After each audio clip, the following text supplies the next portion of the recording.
Hello, Acho. Let's take a given question. The question says a disk of mass m and radius r is free to rotate about its vertical axis as shown in the figure. A battery-operated motor is of negligible mass is fixed to this disk at a point on its circumference. Another disk of the same mass m and radius r/2 is fixed on the motor's thin shaft. Initially, both the disks are at rest. The motor is switched on so that the smaller disk rotate at a uniform angular speed omega. If the angular speed at which the larger disk rotate is omega by n, then the value of n is dash. So for this question, जो key concept यहाँ पे we can write, that is the concept of conservation of angular momentum.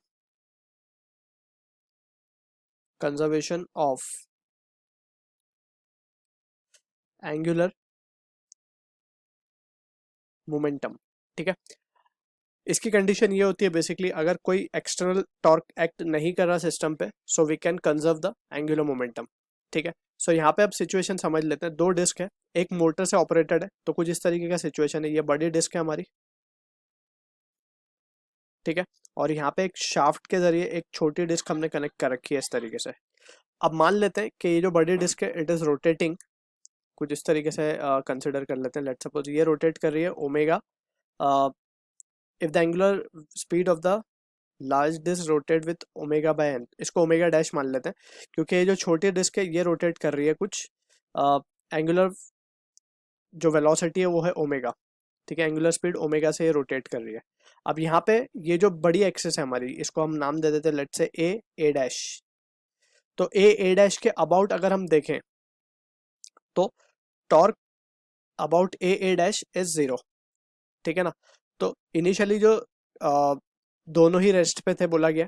ठीक है, और यहाँ पे अगर हम देखें तो इस तरीके से ये जो सिचुएशन आएगी इस एक्सिस के अबाउट, जो कि ए डैश है, उस एक्सिस के अबाउट जो टॉर्क होगा बेसिकली एक्टिंग, क्योंकि फोर्स और जो परपेंडिकुलर डिस्टेंस है, यहाँ पे कोई डिस्टेंस फोर्स भी अलोंग द रेडियस होगा और जो डिस्टेंस है वो भी अलोंग रेडियस ही है. तो बेसिकली डिस्टेंस 0 है हम बोल सकते हैं, and in that situation torque will be 0. और टॉर्क अगर 0 है तो जो हम एंगुलर मोमेंटम को कंजर्व कर सकते हैं अबाउट ए डैश.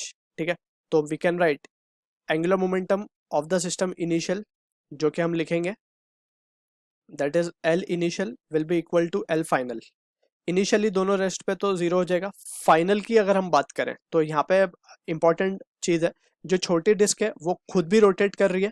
तो जब ये रोटेट करेगी तो इसका जो मूवमेंट जो एंगुलर मोमेंटम है वो क्या लिखा जाएगा, इट विल बी, इसका मास सेम है तो m r²/2 basically I omega लिखा जाएगा क्योंकि रोटेट कर रही है अबाउट द शाफ्ट. तो mr²/2 यानी कि m r/2 इसका रेडियस है, इसका स्क्वायर mr², ये हो गया i n इंटू ओमेगा. ठीक है, अब ये हो गया दिस इज रोटेटिंग, क्योंकि ये रोटेटिंग के साथ साथ हमें तो कैपिटल ए डैश के अबाउट इसका मोमेंटम कंजर्व करना है, एंगुलर मोमेंटम कंजर्व करना, राइट. तो we need to consider another term. ठीक है, जो कि इस सेंटर के अबाउट लिखना होगा हमें.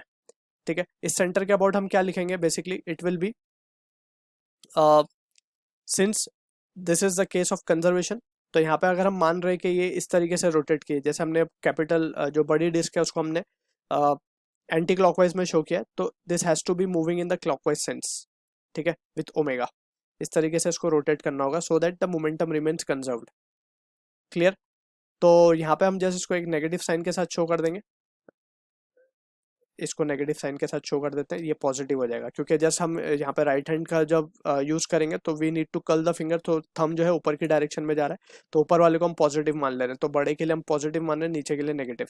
सो जब पॉजिटिव की वैल्यू लिखेंगे about this point, O point के अबाउट हम लिख रहे हैं, so it will be mass जो है इसका m है इंटू रेडियस r है और v of centre of mass.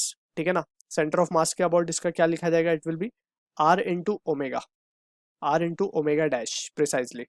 ठीक है, क्योंकि यहाँ पे हम देखेंगे तो इसके ऊपर एक वेलोसिटी जो होगी वो इस तरफ होगी, VCOM about the centre of mass O. ठीक है, VCOM को हम लिखेंगे r ओमेगा डैश. तो this will be the value. And finally जो कैपिटल जो हमारी लार्ज डिस्क है उसका जो मोमेंट ऑफ इनर्शिया, उसके लिए भी हम ये ऊपर की तरफ आएगा, so it will be I omega simply.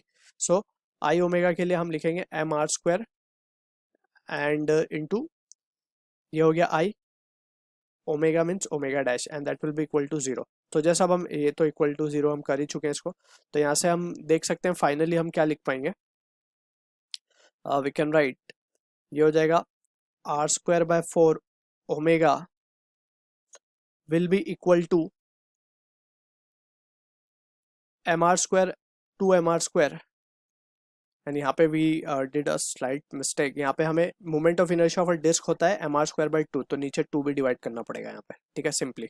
अब यहाँ से हम इसको फर्दर सिंप्लीफाई करें तो zero will be equal to, और सिंप्लीफाई करने पे इसको हम इस तरीके से लिख सकते हैं R square by 8 omega will be equal to, ये हो जाएगा R square plus R square by 2, R square plus R square by 2 will be 3 R square by 2, right, 3 R square by 2 into omega. तो यहाँ से R square से R square cancel हो जाएगा।